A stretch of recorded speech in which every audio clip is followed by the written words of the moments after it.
Hello friends. कैसे हैं आप सभी लोग। आप सभी का स्वागत है फिर से हमारे चैनल पर। जैसा कि आप सभी को पता है, हम डेली इम्पोर्टेंट एमसीक्यू कवर करते हैं सीआरपीसी के।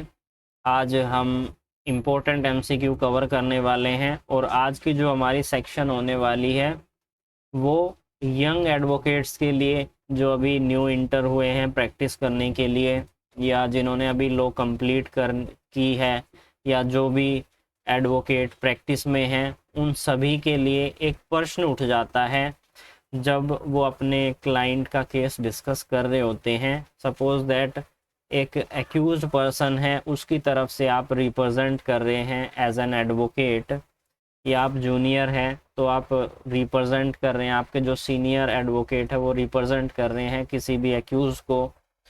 तो जब उसको दोषी ठहराया जाता है तो दोषी ठहराने के बाद उसको सज़ा दी जाती है। अब प्रश्न ये उठता है कि अब हमारे क्लाइंट को सज़ा मिलने वाली है, सपोज दैट 2 साल की सज़ा सुनाई जा रही है उसे किसी अपराध में।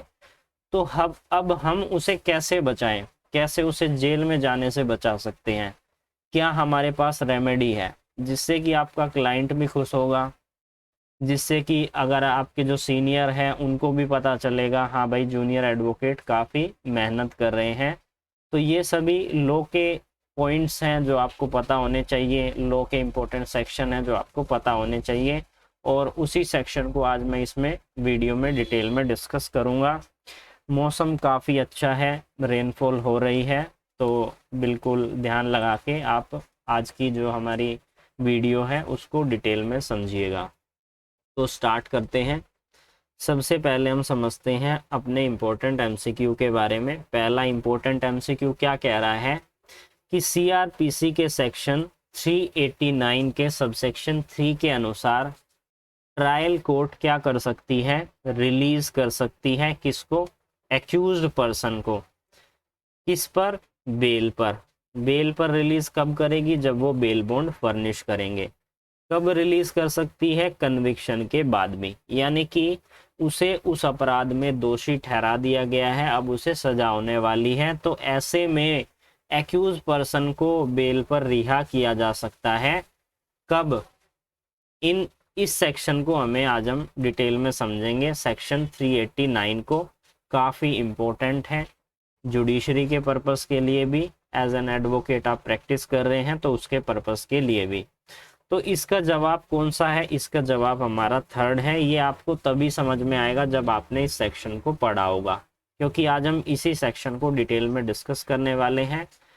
सब सेक्शन 3 में क्या कहा गया है कि जब आपको रिलीज किया जाएगा बेल पर केवल तभी जब आपने कोई ऐसा अपराध किया है जिसकी सजा 3 साल से कम है, और आप जो है पहले ही बेल पर रिलीज हैं, या आपने कोई बेलेबल ऑफेंस किया है। तो ये कुछ बातें लिखी हुई हैं, तो इसका जो सही जवाब है वो थर्ड ऑप्शन है।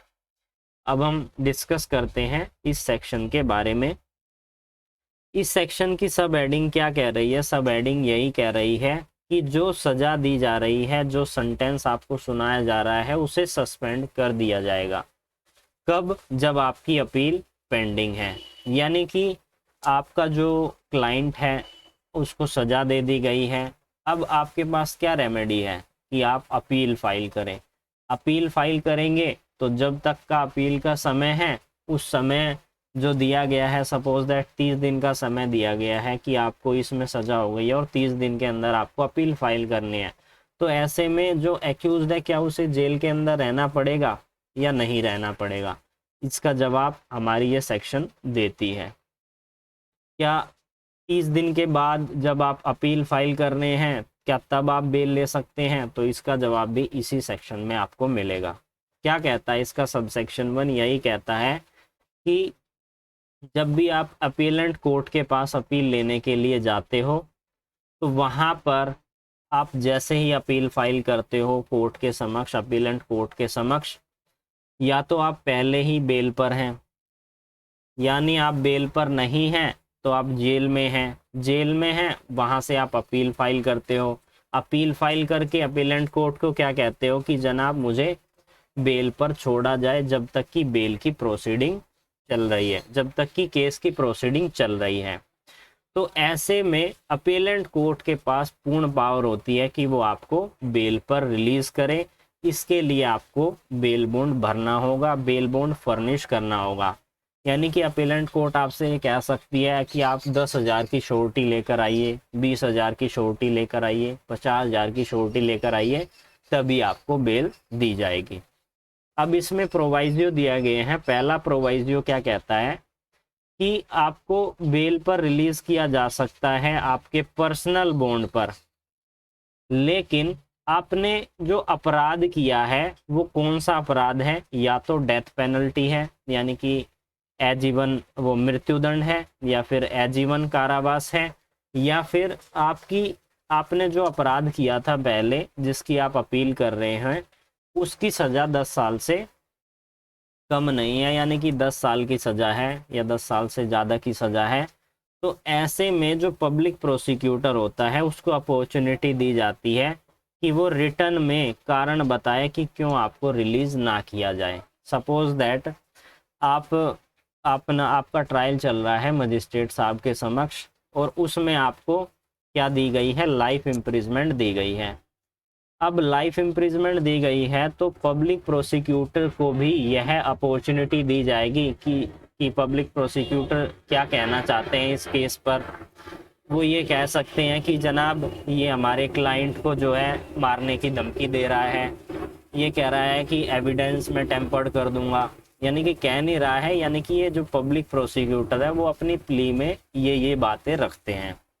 तो ऐसे में अगर ये सभी अपराध उसने किए हैं जिसके लिए उसे दोषी ठहराया गया था, अब वो अपीलेंट कोर्ट में आ रहा है, तो अब यहाँ पर पब्लिक प्रोसिक्यूटर को अपॉर्चुनिटी दी जाएगी, यानी कि उन्हें भी अपनी बात रखने का पूर्ण अधिकार दिया गया है। इस तरीके के ऑफेंस में वो कारण बताकर आपकी बेल के संबंध में जो है आपकी बेल को कैंसिल करने के लिए जो है एप्लीकेशन फाइल कर सकते हैं, जो आपका यहाँ पर सेकंड प्रोवाइजियो में बताया गया है। क्या बताया गया है? Provided further that in a case where the convict person is release on bail it shall be open to the public prosecutor to file an application for cancellation of bail, यानी कि वो एक एप्लीकेशन फाइल करेंगे bail को cancel करने के लिए public prosecutor साहब, जिसमें वो बातें रखेंगे कि ये जो है एविडेंस को टेम्पर्ड कर देंगे, ये हमारे जो क्लाइंट है उसको परेशान करेंगे, उनको जान से मार देंगे, एंड सो ऑन, कुछ भी हो सकता है। तो अभी तक हमने क्या समझा इन पॉइंट्स में कि अपीलेंट कोर्ट के पास जाकर आप बेल ले सकते हैं भले ही आपका कन्विक्शन हो गया है। अगर आपने ये सभी अपराध किए हैं जो कि डेथ पेनल्टी है, लाइफ इम्प्रिजमेंट है, 10 साल तक की पनिशमेंट है किसी ऑफेंस की, तो ऐसे में पब्लिक प्रोसिक्यूटर को भी सुना जाएगा, उनकी बात भी यहाँ पर रखी जाएगी। अगर उनके पास कोई पर्याप्त कारण है तो ऐसे में वो एप्लीकेशन मूव करके आपकी बेल को भी कैंसिल करा सकते हैं। अब बात करते हैं सेकंड पॉइंट के बारे में। काफ़ी इंटरेस्टिंग है ये सेक्शन, तो इसको आप ध्यान से ज़रूर समझिएगा। सेकंड पॉइंट क्या कहता है इसका? सबसेक्शन 2 केवल यही कहता है कि जो अपीलेंट कोर्ट की जो पावर जो दी गई है यहाँ पर बेल पर रिलीज करने की, इसी पावर का इस्तेमाल हाई कोर्ट भी कर सकती है, यानी कि आप हाई कोर्ट के पास भी जाकर जो है बेल ग्रांट करवा सकते हैं। बात करें सबसेक्शन 3 के बारे में। सबसेक्शन 3 क्या कहता है? काफ़ी इम्पोर्टेंट है। सपोज दैट मजिस्ट्रेट साहब के समक्ष आपका ट्रायल चल रहा था और मजिस्ट्रेट साहब ने आपको सज़ा दे दी। अब सज़ा देने के बाद जैसे जिस दिन सज़ा सुनाई गई, आपने या फिर आपके जो वकील हैं यानी कि जो एडवोकेट हैं, उन्होंने कोर्ट को सेटिस्फाई कर दिया कि आप इस केस में अपील ज़रूर करेंगे, अपील फाइल करेंगे, यानी कि आप अपील प्रेजेंट करेंगे हायर कोर्ट में, यानी कि अपीलेंट कोर्ट में आप अपील फाइल करेंगे या हायर कोर्ट में आप अपील फाइल करेंगे। तो जैसे ही आप निचली अदालत को यानी कि आपका मजिस्ट्रेट साहब के समक्ष जब भी ऐसा ट्रायल चल रहा है और कन्विक्शन हो रहा है, तो आप मजिस्ट्रेट साहब को ये सेटिस्फाई कर देते हैं कि आप इसमें अपील करेंगे। तो यहाँ पर मजिस्ट्रेट साहब ही जब तक का जो समय सीमा दी गई है आपके अपील फाइल करने की, उस समय तक आपको बेल ग्रांट कर सकते हैं। इसमें यहाँ पर दो चीज़ें हमें ध्यान में रखनी है। वो तभी कर सकते हैं जब आपने कोई ऐसा अपराध किया हो जिसकी सज़ा 3 साल से ज़्यादा नहीं है, यानी कि आपको 3 साल से ज़्यादा की सज़ा नहीं सुनाई गई है। दूसरी चीज़ आपको क्या यहाँ पर ध्यान में रखनी है कि जो आपने अपराध किया है वो बेलेबर प्रवृत्ति का होना चाहिए, यानी जमानती अपराध होना चाहिए। और पहले भी आप बेल पर रिलीज थे, यानी कि जब मजिस्ट्रेट साहब के पास आपका ट्रायल चल रहा था तब भी आपने बेल ले रखी थी, और आप अपीलेंट कोर्ट में फाइल करेंगे तब भी आप बेल लेना चाहते हैं। तो ये 3 कंडीशन है जो आपको यहाँ पर ध्यान में रखनी है। सबसे पहली कंडीशन है 3 साल से ज़्यादा के लिए आप पर कन्विक्शन ना हो, बेलेबल ऑफेंस होना चाहिए, और पहले भी आप बेल पर रिलीज हो। तो इन सभी चीज़ों को अगर आपने यानी कि ये सभी चीज़ें फुलफिल होती है तो ऐसे में निचली अदालत ही, यानी कि जिस भी मजिस्ट्रेट, फर्स्ट क्लास के मजिस्ट्रेट सुन रहे हैं, सेकंड क्लास के मजिस्ट्रेट सुन रहे हैं, तो ऐसे में आप उनको सेटिस्फाई करवा के जो समय सीमा दी गई है, चाहे 10 दिन की दी गई हो, आप अपील फाइल कर सकते हैं 15 दिन की, 1 महीने की, 6 महीने की। तो उस समय सीमा पर जो है आपको जेल में नहीं जाना पड़ेगा। उन्हीं जिस मजिस्ट्रेट साहब के समक्ष आपका ट्रायल चल रहा है वही आपको बेल ग्रांट कर देंगे। जैसे ही आप फिर अगले जिस दिन भी आप सपोज दैट आप 30 दिन के आपके पास समय है, आप 15 दिन में ही अपीलेंट कोर्ट में अपील फाइल कर देते हैं, तो ऐसे में यहाँ पर ये जो बातें हैं ये यहाँ से कैंसिल हो जाएंगी और आप अपीलेंट कोर्ट में जाकर फिर बेल लेंगे दोबारा से। तो ऐसे में यही चीज कही गई है, order that convict person be release on bail unless special reason to be refuse, यानी कि आप बेल ले सकते हैं जब तक कि कोई पर्याप्त कारण ना हो कि आपको बेल क्यों ना दी जाए। And the sage period as well as afford is sufficient time for the present of appeal, यानी पर्याप्त समय दिया जाएगा आपको अपील फाइल करने का।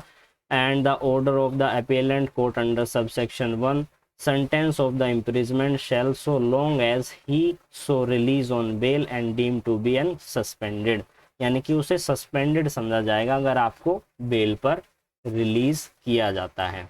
एक और इसका पॉइंट यहाँ पर हमारा रह गया है, इस पॉइंट को भी समझ लेते हैं, काफ़ी इम्पोर्टेंट है। यह पॉइंट क्या कहता है, ये सपोज दैट मजिस्ट्रेट साहब ने आपको 2 साल की कन्विक्शन दे दिया, आपको कन्विक्ट कर दिया। अब अपील फाइल करने का आपका समय था 2 महीने का, तो जो ये 2 महीने का समय है और 2 साल की जो सज़ा दी गई है, इन दोनों को किसी भी तरीके से एक दूसरे में नहीं जोड़ा जाएगा, यानी कि इस समय सीमा को एक्सक्लूड किया गया है। यह जो 2 महीने का समय है ये इसमें नहीं जोड़ा जाएगा, यही बात कही गई है, काफ़ी इम्पोर्टेंट है और इसको भी आपको याद रखना है। अब बात करते हैं हमारे अगले इम्पोर्टेंट एमसीक्यू के बारे में। क्या कहता है, सीआरपीसी के सेक्शन 372 के अनुसार कौन कौन से ऐसे पर्सन हैं इन सभी में से जिनका राइट है अपील फाइल करने का, अगर एक्विटल का ऑर्डर होता है यानी कि उसे बरी कर दिया गया है, तो ऐसे में विक्टिम, विक्टिम के गार्जियन और विक्टिम के एलार्स सभी फाइल कर सकते हैं। तो 4th इसका सही जवाब है।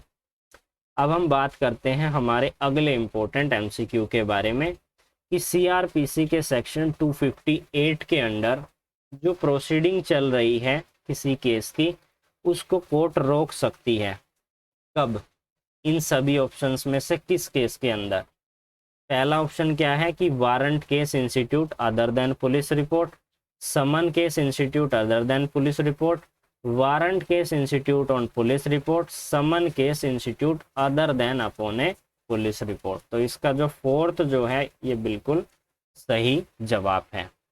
तो वीडियो को मैं यहीं पर स्टॉप कर रहा हूँ। हमने जो इम्पोर्टेंट सेक्शन डिस्कस करना था वो हम ऑलरेडी डिस्कस कर चुके हैं। अब हम मिलेंगे एक न्यू लेक्चर के साथ, तब तक के लिए आप हमारे साथ जुड़कर इसी तरीके से लॉ से रिलेटेड अपने आप को अपडेट कर सकते हैं।